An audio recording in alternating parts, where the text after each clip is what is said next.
Hey there, thanks for tuning in to episode 13 of the MaritimeGardening.com podcast. I'm Dave Doggett, and once again, we are joined with our show host, Greg Otten. How you doing, Greg? Oh, hello. I'm doing fine. Excellent, excellent. So we're going to be talking about perennials today, I gather? That's right. Okay. Perennials in your vegetable food perennials, not perennials. hostas and daylilies, but food perennials. Perennials you eat. Yeah, but anybody who's been listening to the show for any length of time has a pretty good idea that most of what's covered is primarily related to food. 99%. 99%, but I'm sure there's many of the techniques that you use could easily spill over. Oh yeah. Yeah. So don't let that scare you off if you're not eating from your garden. But this show's all about healthy soil. If you got healthy soil, you can grow anything in it. There you go. There you healthy, go. balanced soil, anything grows in it. Nice, nice. All right, let her go. All right. So perennials. I guess the first question is why grow them? I didn't when I was growing up. I think of the perennials that my parents would have had in the garden. The only thing that comes to mind is rhubarb. Right? Yep. There's a perennial that like most people would have had traditionally, especially in the Maritimes. Mm-hmm. And you know, if you were in a survival situation, you wouldn't want to have to live on rhubarb. No, I guess you could probably, but no. I mean, the leaves are literally poisonous. I mean, I guess that could help you in a survival situation if you had to poison someone. Poison an enemy. You could use it as a weapon. It's a handy poison for situations that warrant poisoning. Yeah. I think there's arsenic in it. So anyway, I haven't looked into it too closely. Gotcha. Anyway, there's lots of other things you can grow, and I mean, you can broaden that out too, not just vegetables, but various kinds of fruit-bearing bushes or fruit-bearing trees, right? Yeah. So, why would you grow them? Well, the first answer is because when you plant a perennial, you're never going to have to plant that thing again, right? Awesome. So it's easy. You plant it, and then it just keeps giving you food every year until, I mean, some of them have a finite life, maybe 10 or 15 years. Asparagus is supposed to last 15, 20 years, and then they get exhausted. That's still a lot of asparagus. Yeah. But it's worth it. Yeah. And most of these things, they get better every year. The roots get deeper, the plant gets stronger, it starts adapting to your soil conditions and so on. And of course, you're going to, most perennials, you're going to do something every year to sort of, you're going to put that mulch on. So mulch just has a way of making soil better every year anyway. So the perennials will just get better, stronger, and greater yields every year. Yeah. So why would you do it? Well, number one, it's way easier than any other kind of. It's a perfect sort of permaculture. Gardeners love perennials because it's just like again we're copying the forest, right? Right. And everything in the forest, a lot of things in the forest are pretty perennial, right? They're around all the time. So it's perfect, right? The roots get really deep. Your perennials never seem to suffer when it's dry or, when you're planting annuals and things like that. When they're seedlings, you have to really sort of carry them along, even with a good mulch. And, until you can close that mulch around the stems of the plants, you got to be conscious of the water level in the soil, the moisture level in the soil. Yeah. Perennials never, they just grow. The roots have gotten so deep and so mature, you just leave them alone. They're fine. You don't water. You don't go around watering rhubarb. No. Right? No. Why would you? No. The roots are huge, right? That's right. They'll take care of it. So they're number one, just ease of maintenance. Right? They're made for people that can't stand all the tedious parts of gardening because they're the opposite of all you do with perennials is eat them. So that's handy. But the other reason is because if you think of it like an investment, right? I can't think of an investment. I used to work for the government, and a good investment will give you a 5-year return, right? You put the money down, and in 5 years, you sort of make that back in savings or something, and then everything after that's gravy.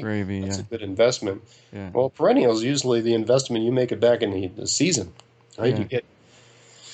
And over time, you just get more and more back, so you're going to get a ridiculous return. So, I just did a little bit of math here on a spreadsheet. I don't want to bore everyone to death, so I'll keep this short. I just did some math on strawberries. So for about $12, if you go to a garden center, you can get 20 bare root strawberry plants. Yeah. And 20 bare root strawberry plants will give you two 10-foot rows of strawberries. Mm-hmm. Maybe more. But in my mind, when I think of when I put my strawberry bed in, that's about the amount of strawberries plants I had. That's about the area of that. Yeah. I got more strawberries now. Right. I'll talk about that in a bit. But so I was looking up online yield per plant, yield per this, yield per that, because every plant's got a certain yield. And I was looking at all the numbers and finding numbers that sort of sound right to me based on, I don't measure how many liters of strawberries I get a year, but I have a crude idea of how many strawberry plants. Right. So I grow ever-bearing strawberry plants. They're not the heaviest yielding of strawberries, but they yield perpetually. So I like having that sweet fruit available from June until late October. Right. You get a good yield in June, and then a bowl of strawberries a week all summer long, and then a pile of strawberries in October. That's what make all your jam, right? Yeah. So that's really handy for me. And so even though the overall yield isn't the same as June bears, which do everything in sometime in June or maybe even early July, and then they're done for the season. Yeah. They yield heavier, but I like the ever bears because you sort of get them all the time. Yeah, that sounds so good. It's like having a grocery store in your backyard, right? Yeah. And it's nice having a fruit source in your garden. Yeah. But if you look at those, they say that, half a pound per foot of row is what you can expect. June bears, you can get up to almost a pound per foot. So I'm talking about ever bears now. So half a pound, it's a good rule of thumb. Unless you had a really bad year or something. Let's just assume you've got good soil and it's a reasonably good. I mean, I had a bad year last year because a porcupine ate all of my strawberry plants down to the ground. So not a very good yield last year. It ate all of them. Yeah. There was nothing left. But they came back. I didn't have to replant them. They're growing fine this year. So my initial garden, I had two 10-foot rows of strawberries. Now, I paid $12 to get the bare root strawberries. And the first year you put strawberries in, you don't get a ridiculous yield. I got a lot of strawberries. I got enough to make jam in the fall. Right. But your second year you get way more, and your third year you get even more than that. So these numbers, half a pound per foot of row, is based on the second and third year, not the first year. Right. So I've halved that for the first year. So with that garden, two 10-foot rows, so that was a bed that was 4 feet by 10 feet. In the first year I got 5 pounds of strawberries. The second year I got, a second year and every year onward, 10 pounds of strawberries. Right? Now if you assume that a pound of strawberries, which is about a quart of strawberries, is $3. And it can range, right? And when they're when they're on sale, they can be $1.99. If you buy them if you go out where I am, there's someone on the side of the road selling them for $5.99 a pound. So anyway, I'm basing these numbers on $2.99 a pound, so $3 just to keep the math simple. Yeah. So the first season, I spent $12. I got $15 worth of strawberries. So right there, 1 year return on investment. Yeah. The second season, I didn't spend anything, and I got $30 worth of strawberries, right? 10 pounds. Yeah. And every season after that. So after 5 years, I had $135 worth of strawberries from my initial $12 investment in strawberry plants. Pretty hard to get that anywhere. Yes, that is a $123 profit and a 1,025% profit. So eat that, stock market. Yeah, exactly. Exactly. That's true. That's the 123 divided by 12. Yeah. That's the profit, right? Yeah. Oh, that's good money. It is. That's exciting. That's what you want. And we're going to do a show on more sort of stuff like that. Like, you spend $2 on a pack of seeds. Sure. How much how much food value do you get out of that? Yeah, what's realistic? Yeah. Because I think that's, I don't know why people don't think that way. People always think about gardening in a sort of, it's a nice hobby and I'm outside and getting exercise. This is all true. But I mean, man, it's food. It's food you don't have to buy. You should always bear that in mind. Yeah, and it just keeps going up and up and up. I mean, even in the last 6 to 12 months, it's extremely noticeable at the grocery store.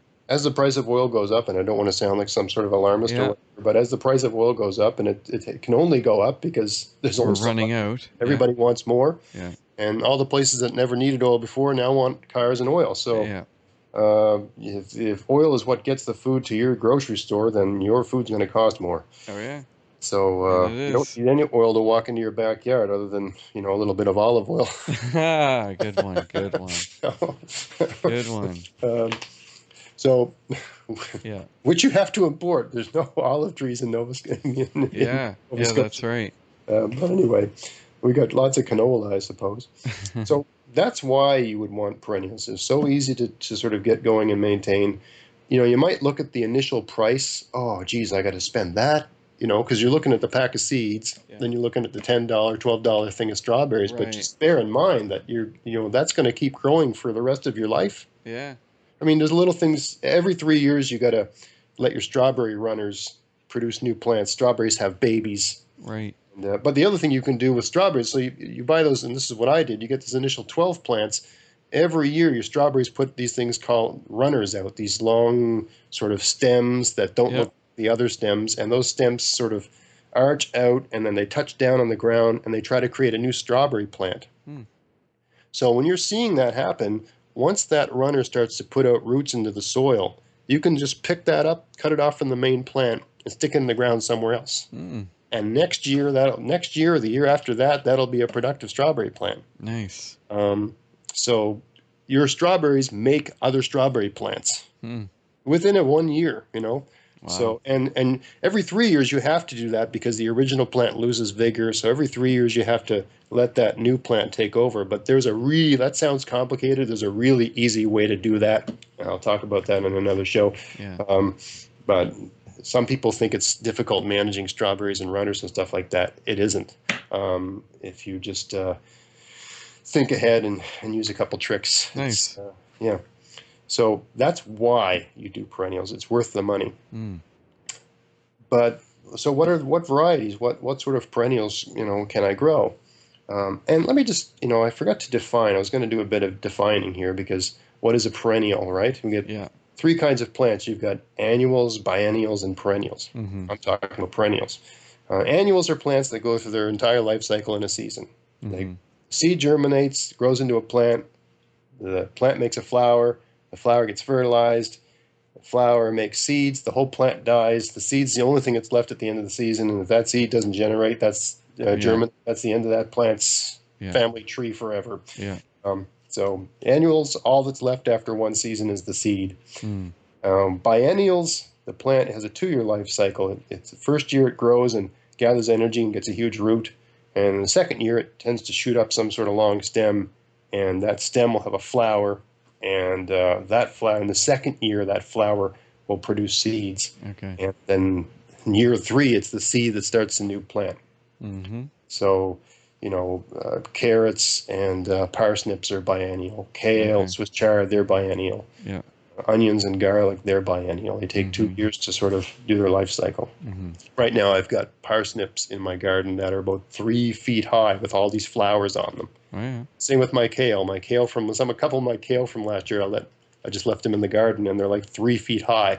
And they put these weird sort of bean-like pods out, and you let that sort of dry out a bit. I don't know, sometime in August when it starts looking like you can hear the seeds rattling around the pods, and you cut the plant off and hang it upside down somewhere and let it dry a bit. And there's your seed. So I've got like 1 million kale seeds back there. And the same thing with the parsnips. Parsnips tend to have a poor germination root anyway, so it's great having tons of parsnip seeds. That's a biennial. And then you've got your perennial. It's just a plant that just keeps, it's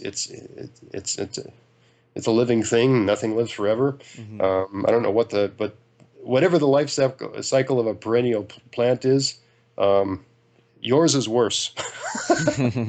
Generally speaking, they're going to be around when you're gone. With the exception of asparagus, where I've read it's only like 15 or 20 years. Okay. Even that, I mean, if I'm still around in 20 years, I'll be happy to get new asparagus. There'll be high fives all around it. That's what I have. So, that's your perennials. They just keep coming back and they keep growing and they keep getting bigger. Yeah. So some varieties. You got your rhubarb, which I already mentioned. Lovage, which I mentioned in a previous episode, things your parents never grew. Yeah. Lovage is a plant that's sort of like a celery, parsley sort of flavor. You'd use it with things. You'd use it to accent flavors. If you want that Yep. celery flavor in something or Yep. sharpness, you add it. But that thing can get to 6 feet high. Mine was maybe five, maybe a foot high the first year I planted it. That was last year. Yeah. And this year it's, almost 3 feet high. Wow. So next year I assume it's going to be 4 or 5 feet high. Cool. And I just have it planted underneath my apple tree. And apparently that'll put out seeds too, so I could have more. But from what I've read, they said, one lovage plant's on. How many celery flavored dishes do you make? Yeah, exactly. It's not producing celery like you have with peanut butter and cream and cheese whiz and stuff. It's just celery flavor. Actually, you're making me hungry. I'm hungry anyway. I must be if I'm salivating over celery. But that was episode 8 for anybody who wants to look that up. Lovage, rhubarb, asparagus is another one. Asparagus takes like a number of years to get going, so be patient, right? I planted asparagus a couple years ago, and I planted it, with lots of manure and everything. Yeah. And it's still not. The asparagus I planted this year, it looks a lot. The asparagus I planted last year looks much better this year, but it's still not ready to harvest. So it's going to take 2, 3, 4 years, depending on your soil, for that. You usually buy them in little bags, and they're these little teeny asparagus. You can plant them from seed too, but that's going to take even longer. Yeah. So you can buy them already slightly started. They'll be like a little asparagus with a root. Those cost more, but you're speeding things up. That's going to save you a year or so. Okay. Or you can plant the seeds, and that's going to take even longer. But once they get going, each of those plants that you bought is going to become a head, and it's going to have more than one asparagus tip coming out of it. So each of those heads, you don't take all the tips, but you take the ones that you take a number from each head. Right. You got to let some grow, and they become this big sort of fern tree-looking thing. Yeah. My previous property, I had asparagus there, and it was just they never even made it into the house. My wife said, "Why do you eat those?" It's like, well, if you want them, you eat them. I just peel the garden, and there's one. Eat it. They're really, really good when you get them fresh. Nothing like from the store. The store ones are dry and woody by comparison. They're fresh from your garden. They're sweeter. They're moister. They're softer. They're just awesome. I'll have to try that. But you plant those. It's gonna take a number of years. So be patient. This is one. I'm just talking about vegetables here. I've never tried. I was reading about the other day when I was preparing for the show, and I want to try this. It's called a Jerusalem artichoke. And if anyone listening has planted this or has experience with it, I'd love for you to write something in the comments section, because apparently this plant it grows a root that you eat the root. It creates a flower. It's a sunflower-like plant from what I've read. It creates this big 6-foot high plant with this flower on the top. But there's also these rhizomes, these roots, potato-like roots under the ground, and it produces more than one per plant once the plant's mature, I guess.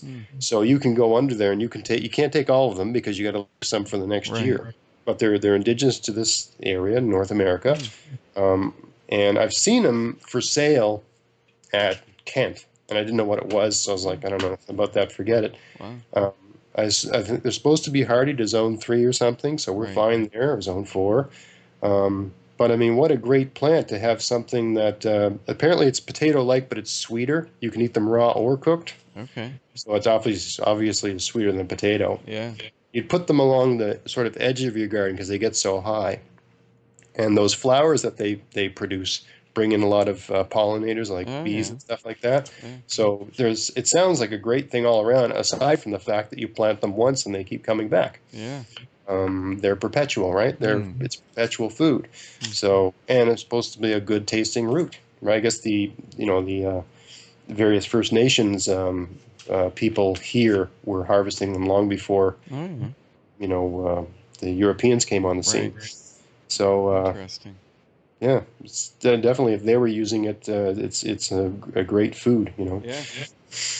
So those are Nice. vegetables, but there's also fruits, right? You got your sort of, you know, you got your strawberries, like I mentioned. They're perennial, and they're, I mean, great value for money, as I explained.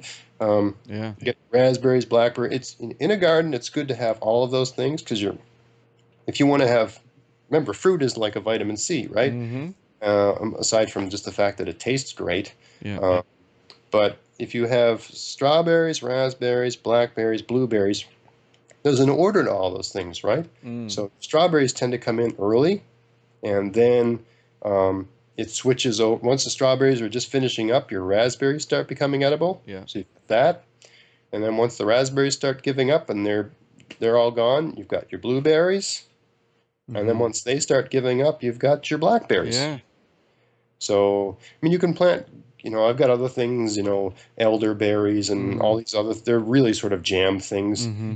You wouldn't sit out. You wouldn't No. sit there on the ground and eat elderberries unless you really, you know, unless you'd done something bad and you wanted to, you know, do a penance. Eating elderberries as penance. It tastes horrible, but they make a wonderful jam. It's kind of Yeah. fun how that works. Or what's the other one? People, oh, do you plant gooseberries? Gooseberries, I right. used to have them. I couldn't stand them. Mm. They've got you got to even to make a jam, you got to run them through a strainer to get the seeds, and they've got Yeah. have this little spike on them. Yeah. Some people love it though. I know. It's Yeah. like Yeah. uh, if I had to choose that, you know, the things I listed here, they're all ahead on the list. Yeah. Yeah. The Exactly. strawberry, raspberry, blackberry, blueberry, Yeah.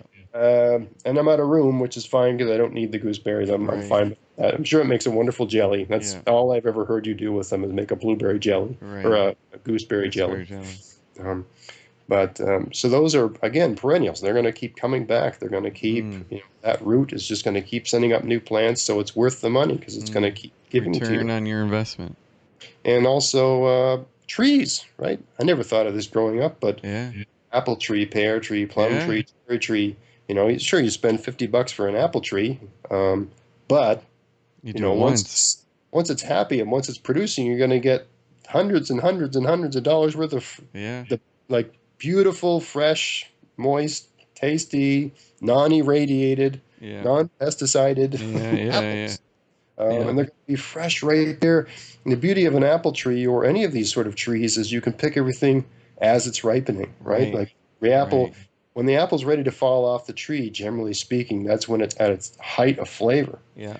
They don't pick them like that at the orchard because No. they can keep very long, right? No. They got No. to pick them a bit early. So you Yeah. can pick everything at, you know, you plant the amount that's just right for you or your family, right? How Yeah. much do I Yeah. you can pick them when they're ripe, when they're just ready to be eaten. So everything's going to taste Perfect. really good. And chances are, if you're picking them when they're ready to be eaten, you're also picking them at the height of their you know, nutrient value, Mm. their nutritiousness. Mm-hmm. Yeah. So it's better for you, Yeah. right? So it Yeah. all dovetails and works out really well Yeah. when you Yeah. sort of start planning your garden. So you've Nice. got all these different perennials coming in, and you know, like asparagus is one of the first things that comes up in your garden. So you've been all winter long, you've sort of starved for fresh greens that aren't from halfway around the world. Yeah. And there's your asparagus coming up out of the ground. Oh, so wonderful, right? Nice. Let me know when you need a hand taste testing. And I guess it bears mentioning that, you know, even though annuals and perennials aren't perpetual, I mean they are in a sense because if you're getting heirloom varieties, they're producing seeds. Yeah. So your annuals, if they're producing seeds within a season, like a tomato plant, if you get an heirloom tomato, like a brandywine tomato, I've got those in my garden. Yeah. I don't have to buy any more, right? Awesome. Pick the plant that did the best, Yeah. and I take a couple of those tomatoes and I get the seeds out and dry them out a bit and store them somewhere, and that's my tomatoes for next year. I could put aside 1,000 seeds if I wanted to. Mm-hmm. And same with your perennials. You know, it just takes a little bit of foresight to leave a couple really good. Like this year, I'm going to leave parsnips in the ground, and I've never done this before, but this year I'm going to leave. I got a variety. I think it's called Nantes Scarlet, but a variety of carrot that's heirloom. Right. So I'm going to leave a couple of the bigger carrots that have the nice long shape, leave them in the ground. And so next August, next year, in August 2017, I'll get the seeds from that carrot. Yeah. But I'll get a zillion seeds off one plant. It's Nice. incredible, the amount of seed. And the other cool thing is it just gives your garden a nice appearance, because when those biennials, they start growing before anything. Well, you've got your garden's just a wasteland. It's still too cold for anything to happen, and you've got something a foot or 2 feet high growing and growing and growing. Yeah. And just as some of your plants, like my tomatoes, are flowering right now, right? So I need things to come along and help those flowers out. Yeah.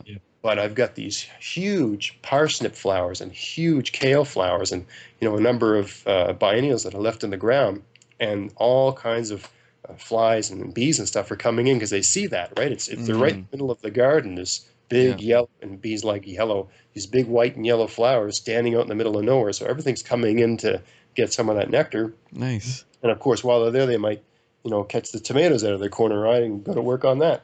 So again, that helps your garden out. It helps draw in beneficial things to your garden that are going to help out other plants. Excellent. Yeah. And aside from the fact that you don't have to buy that stuff, you're only saving $1.99, but Hey. even though you're saving $1.99, you're getting a better seed, because you're getting a seed that grew from a plant that was successful in your soil in your yard. Yeah. So you're sort of selectively breeding your own race. For success. Yeah. You're creating a super plant. Creating your own super plant for your conditions. It might not do well somewhere. You might give your seeds to someone else, and it's no good. Right. Because their soil's different or whatever. Yeah. You never know with that sort of thing. Because they're not using mulch. Never know. You never know. Certainly anything grown in a permaculture garden likes consistent moisture levels in the soil. Well, that would make sense. Yeah, that makes sense. But what doesn't like that? Yeah, exactly. Awesome.